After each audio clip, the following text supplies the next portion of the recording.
आजच्या विनोदी बातम्या. आकाशवाणीचे हे धांगडधिंगा केंद्र असून गंगूबाई आगलावे आपल्याला बातम्या देत आहे. काही ठळक बातम्या. राज्यात दारू पिणाऱ्या व्यक्ती एसटीचा प्रवास मोफत.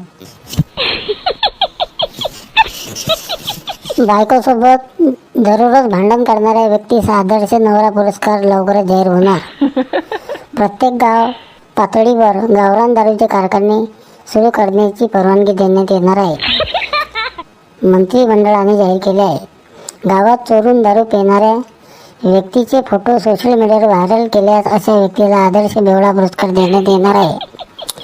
अकोटचे विनोदी लेखक श्री नरेंद्र इंगळे हे सासरवाडीत जाऊन डाबडुबली खेळल्यामुळे झाडावरून पाय घसरून त्यांचा पाय मोडल्यामुळे ते अदृश्य हॉस्पिटलमध्ये उपचार घेत आहेत. गावरान कोंबड्याच्या मालकांनी कोंबड्यांची एक सभा घेऊन तुम्ही दररोज अंडे द्यावे यासाठी एक सभा घेऊन त्यांना आवाहन करण्यात आले आहे.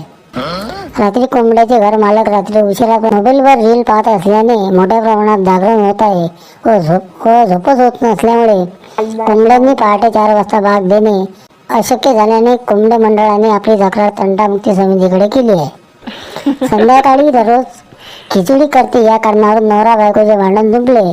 अखेर नवऱ्याला न्याय मिळाला. 15 दिवस खिचडी करण्यासाठी कोर्टाने मनाई केली आहे. आजच्या बातम्या संपल्या. भेटू पुन्हा. हा व्हिडिओ आवडला तर लाईक करा, शेअर करा आणि चॅनलला सबस्क्राईब करायला विसरू नका.